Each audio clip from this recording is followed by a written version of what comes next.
राजस्थान समेत पश्चिमी राज्यों से आ रही गर्म हवाओं ने मध्य प्रदेश का पारा बढ़ा दिया है। बुधवार को प्रदेश के कई हिस्सों में गर्मी का असर देखने को मिला। 6 जिलों में पारा 40 डिग्री पार पहुंच गया। राजधानी भोपाल में इस सीजन में पहली बार तापमान 38.8 डिग्री पर पहुंचा, जो सामान्य से 3.5 डिग्री अधिक था।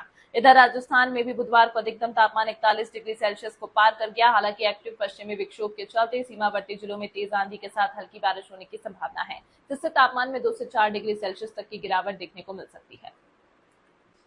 इधर राजस्थान में भी बुधवार को अधिकतम तापमान 41 डिग्री सेल्सियस को पार कर गया। हालांकि एक्टिव पश्चिमी विक्षोभ के चलते सीमावर्ती जिलों में तेज आंधी के साथ हल्की बारिश होने की संभावना है। मौसम विभाग ने आज गुरुवार को जम्मू कश्मीर और हिमाचल प्रदेश के कुछ इलाकों में हल्की बारिश बर्फबारी का अलर्ट जारी किया। वहीं दिल्ली, हरियाणा समेत 10 राज्यों में तूफान की आशंका है। इन राज्यों में 30-40 किलोमीटर की रफ्तार से हवा चल सकती है। हल्की बारिश भी हो सकती है। वहीं उत्तर प्रदेश और राजस्थान में गर्मी रहेगी।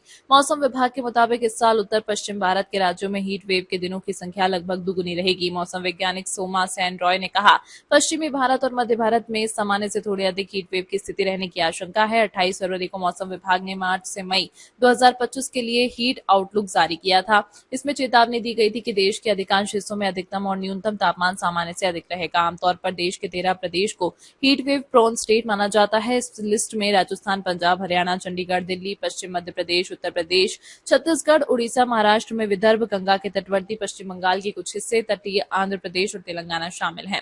साल 2024 में अप्रैल में पश्चिम बंगाल में बीते 15 साल में और उड़ीसा में बीते 9 साल में हीट वेव वाले दिनों की संख्या सबसे ज्यादा रही है।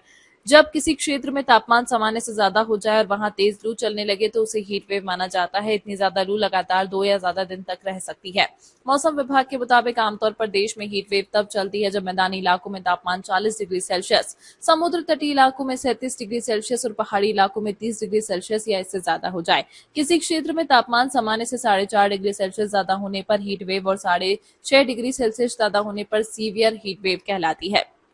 वहीं सीमावर्ती क्षेत्र में सक्रिय हुए पश्चिम विक्षोभ के चलते बीकानेर और जोधपुर संभाग में अधिकतम तापमान 2 डिग्री सेल्सियस तक लुढ़क गया। बुधवार को नर्मदापुरम, रतलाम, बड़वानी, नौगांव, शिवपुरी, गुना, दमोह में पारे में यह बढ़ोतरी देखने को मिली, जबकि भोपाल, इंदौर, ग्वालियर और उज्जैन भी गर्म रहे। मौसम विभाग ने अगले 2 दिन यानी 28-29 मार्च को गर्मी से थोड़ी राहत मिलने की संभावना जताई है।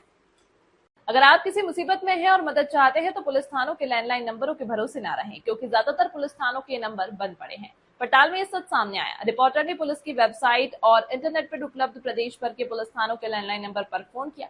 राजधानी जयपुर के 38 से ज्यादा थाने ऐसे हैं जिनके लैंडलाइन काम नहीं कर रहे। यही हाल अलवर, अजमेर, भरतपुर, बीकानेर, उदयपुर और चूरू, ब्यावर समेत अन्य जिलों का भी है। ऐसे में अगर किसी आपात स्थिति में मदद चाहिए तो जनता के पास 100 या 112 डायल करने के अलावा कोई विकल्प नहीं बचता। इसके अलावा अजमेर, अलवर, भरतपुर, बीकानेर, उदयपुर और चूरू जैसे बड़े शहरों के महत्वपूर्ण थानों के नंबर भी या तो बंद मिले या नॉट रीचेबल बताते रहे। अजमेर के आदर्श नगर थाने का लैंडलाइन बंद था। अलवर के महिला थाने का नंबर भी काम नहीं कर रहा था। भरतपुर के मथुरा गेट थाने का नंबर भी खराब था। बीकानेर और चूरू के महिला थाने के नंबर नॉन एग्जिस्ट बताए गए।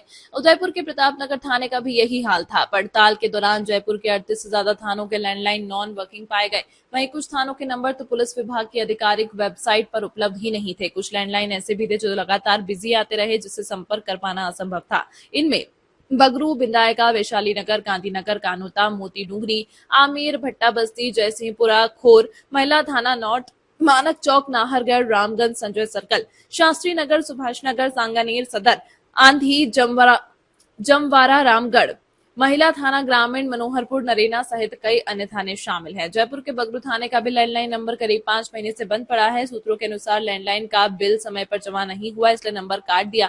इसी तरह प्रदेश भर के महिला थानों के लैंडलाइन भी नंबर बंद पड़े हैं। ऐसे में अगर कोई महिला मुसीबत में फंसती है और पुलिस से संपर्क करने के लिए थाने के नंबर पर कॉल करती है तो वो बंद मिलेगा। अलवर महिला थाने का लैंडलाइन कनेक्शन 4 महीने से कटा हुआ था। थाना इंचार्ज बनवारी लाल से संपर्क किया गया तो पहले उन्होंने तर्क दिया, एसपी ऑफिस से बिल पास नहीं हुआ इसलिए नंबर कटा हुआ है। कुछ देर बाद कहा 4 महीने से थाने का लैंडलाइन और ब्रॉडबैंड कनेक्शन बंद पड़ा है। बरसात के दौरान पानी भरने से फॉल्ट आ गया था। 4-5 बार शिकायत की लेकिन अब तक बीएसएनएल ने इसे सही नहीं किया। बीएसएनएल को शिकायत दी गई है, जल्द ठीक हो जाएगा। सबसे मुख्य वजह बिल भुगतान में देरी है। थानों को जो बिल आता है उसे स्वीकृति के लिए आगे भेजना होता है। अगर स्वीकृति या भुगतान में थोड़ी भी देर हो जाए तो उस पर पेनल्टी लगनी शुरू हो जाती है। जो पैसा स्वीकृत होता है वह सिर्फ मूल बिल का होता है। पेनल्टी के लिए अतिरिक्त बजट नहीं दिया जाता। इसके अलावा कई जगह तकनीकी खराबी के चलते भी नंबर बंद पड़े हैं, लेकिन बीएसएनएल को बार बार शिकायत करने के बावजूद कोई हल नहीं निकल रहा।